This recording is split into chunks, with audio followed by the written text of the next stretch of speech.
Monsieur Moïse Katumbi, elingi kolobate ke ndenge balobi eza recevable et non fondé. Otikali parmi les 24 candidats aux élections présidentielles, que biso ba Congolais to betelo maboko non, keba. Et comme la biso pe jurisprudence dans les jours à venir.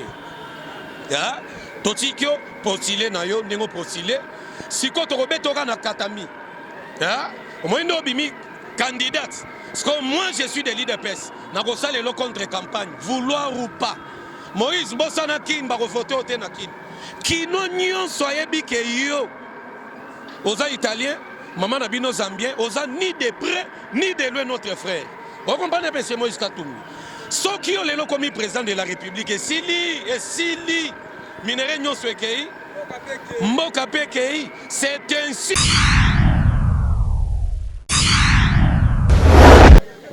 Voilà mes chers compatriotes, c'est votre humble serviteur communicateur de l'UDPS, parlementaire debout, membre, comme je viens de le dire, membre de l'UDPS. Toujours et surtout les lots martelé sur Likambo Etali, le 24 candidat aux élections présidentielles. Bipa Iwapi, Tokolobela d'abord, verdict, il y a cour constitutionnel, où il y a ressort, il y a souka, instance à souka, Namayematali, pouvoir judiciaire, Nambo Kanabiso. Congolais, nyon sozola nanga bisika nyon sozwami, comme on n'a pas cité, na Likambo Etali, candidature, il y a M. Moïse Katumbi Tchakouy. Likambo Oyo, il y avait eu des requêtes, qu'on a cour constitutionnelle. Entre autres, il y a eu d'abord requête, il y a M. Seth Kikouni contre Fachi. Et une autre requête Moussoussou, il y a M. Moïse Katumbi contre M. Noël Tchani. Mais tout d'abord, une requête, il y a Seth Kikouni. Seth Kikouni, il y a une requête qu'on a dans la Cour constitutionnelle, qu'on a invalidé la candidature à chef de l'État Fachi Beton, pendant les Cambouetali, selon Seth Kikouni, Fachi a fait faux non. Alors, on a évité les politiciens congolais, ils ont animé l'esprit nini. Boza ba farceur, soit boza ba venturier. Félix Tshisekedi Kombone c'est Chilombo Tshisekedi Antoine. Ba surnom ezebele, Fachi Beton, Chilombo Siyona, Ti Mukolo Swakoya, Ti Samanda, oui Samanda, ezara ba surnom ya Fachi. Alors yo ke yo saisir la Cour constitutionnelle pour que la Cour puisse invalider la candidature de monsieur le président de la République. Wana ezane tomela ki bombe, ouais, omeli bombe na bangi. Excusez-moi aux candidats aux élections présidentielles, mais qu'on saisir la Cour pour la invalidation. Il y a un président en exercice, il y a un Bandeli Mondier, aux grands frères, on ira au Melaki moi, Chichampa. Mais que Dieu soit loué, Cour, Balobi, requête soit nezalaki recevable et non fondée. Mais, Keba. Elingi kolobate ke nenge cour alobi eza recevable non fondé à Boakisi ndeke justice akosala musala te non justice asala musala pourquoi no lobi boy na lobi boy par rapport il y a requête il y a monsieur Noël Tchani contre monsieur Katumbi Moïse Katumbi babotola ka passeport congolais et pas à monsieur Joseph Kabila Alexis Tambwe Mwamba à l'époque ministre de la justice aloba clair. À l'époque, il y a se contredire, c'est la sorcellerie avec la classe politique. Otozanango, chef de l'État petit à petit, il est en train de travailler comment mettre hors état de nuire, restaurer notre classe politique. Parce que nous avons compris que nous, jeunesse congolaise, tozali victime, na sort na biso jeunesse, tozali victime, na bayeba dirigeant Congo, pe bayeba za ko diriger pembe na mona mboka. C'est ainsi, tosengi na Fachi deuxième mandat oyo, to dédié yango d'abord na restauration de la classe politique, parce que nous voulons une classe politique. Il y a d'abord la jeunesse. Quand je parle de la jeunesse, c'est la jeunesse à agiter. Parce que lorsqu'on parle de la restauration jeunesse, papa 60 ans, non. Nous voulons une jeunesse en termes de Moutou, Bongo, Soki Boigna na yo et Rouya. Parce que plupart de jeunes ebele bazao, jeunes à 20 ans, mais la bombe, Moutou et Rouya. A comment est-ce na makanis? Alors biso tozoluka jeunesse na sentiment te, tozoluka jeunesse sur le plan spirituel, Moutou aza na capacité ya ko proposer mboka, topé ya ko doter mboka, mibeko ya malonga, pe ya ko diriger mboka pembeni ya chef de l'État na ba idée ya malamu. Nazongeli candidature M. Moïse Katumbi. Monsieur Moïse Katumbi, elingi kolobate ke ndenge balobi eza recevable non fondé. Otikali parmi les 24 candidats aux élections présidentielles, que biso ba Congolais to betelo maboko non, keba. Et comme la biso pe jurisprudence dans les jours à venir. Ya, totikyo postulé na yo ndenge postulé, siko to robeto na katami. Ya, au moins no bimi candidate. Parce que moi je suis de l'IDPS, na ko sale lo contre campagne, vouloir ou pas. Moïse Bosana kin ba voter au tenakin. Kino nyon soyebi ke yo. Oza italien, maman Nabino zambien, oza ni de près ni de loin notre frère. Vous comprenez M. Moïse Katumbi. Ceux qui ont le commis président de la République, et Sili, Minere Nyon Swekei, Mboka Pekei, c'est ainsi. Bissoto Zolobano, M. Moïse. Ah, Skotoro Bundano, Nanenga Molili. Skotoro Bundaskono, Nanenga Molili. Yo pouvez biso que yoza Congolais. Yoza Congolais. Kimbango ala mukana mabelo ya mon certain mundele ne tika tumbi ba benge Congolais. Est-ce que Kimbango o sepele? Lumumba place aza à mon certain messieurs aux élections présidentielles. Batobele ba condamné chef de l'État régime Fachi. Balobi à un moment donné l'étranger Kabila Andimakate Moïse a postulé. Mais botala mona mboka tiki Moïse a postulé. Non, Fachi est un pacificateur. Nous sommes en démocratie. La République démocratique du Congo, c'est une république. Oyo, ezali d'abord démocratique. C'est ça la beauté de la démocratie. Na sepeli pe na bato Moïse. Après avoir koyo kaba verdict à cour constitutionnel, na kotanga komo na binote me na sepeli. Et là kamusinga bato katumbi baloba vive la démocratie. Ah! Balobi nous acceptons la démocratie. La cour constitutionnelle à l'époque, on ne savait même pas que cette cour allait rendre de tels verdicts. Donc, ils vont remercier la Cour constitutionnelle. Alors, vive Fachi Beton. Et Sengeli vont remercier Fachi. Parce que ni t'étais Fachi président de la République, quand tu m'as à la candidate. Ce que le bondimi petit à petit, justice, c'est qu'il y a un même justice au bondimi, boye bapé dans les jours à venir. Après les élections, pour quand tu m'as katana. Ceux qui t'ont zongeli dossier, il y a nationalité par défaut. Il y a faux nationalité à M. Moïse.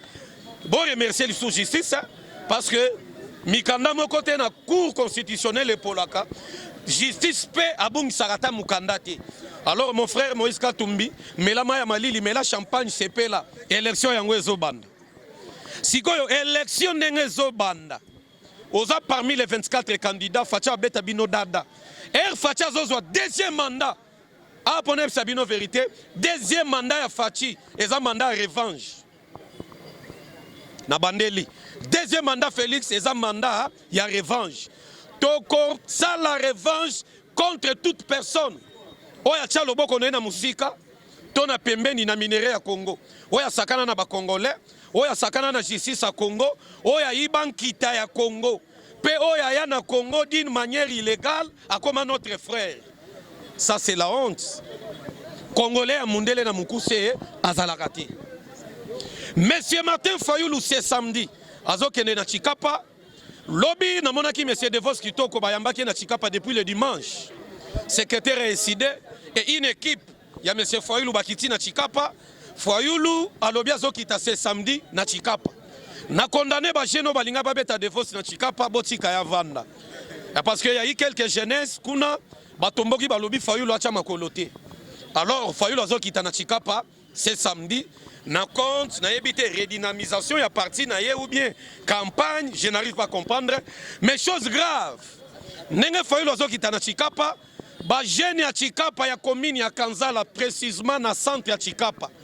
Balobi nenga akokita na aéroport ya Kanzala, Fayoulou amata likolo ya mapata ti place à sala meeting. Soit l'équipe na mabele nyon soit na muto acha makadam se Fachi. Awa ngate tata na ngate baje na Chikapa. Nzoka na Chikapa kolongwa aéroport ya Chikapa. Ti mai ya Kasai na pont oye kaboli commune ya Chikapa centre na Kele. Makadam wana nyonso kobanda aéroport muto asala yango se Chilombo. Ce qu'on fait yo kiti na Chikapa. Obando tamona na makadamo chef de l'État tia. Yoko sénégalais. Ba jeune na pire esprit botika Fayoulou akita. Attends, mon lapin à Makadama, sentir pena venir Lumumba. Parce que comment on va venir Lumumba? Bétonné, faticifié, tilombolisé. Monsieur Fayulu Alobi Lisusu, Kolongwa samedi na Chikapa, Azo Kitana Kananga. Ah, Fayulu. Ok, ne Kananga. Vieux. Toza ba tribalité. IDP, c'est ça ba parti ba tribalité. Mais yo, Okitana Kananga. Na Luluabu. Na fief, si ma palais, yabat. Ah, vieux, tala.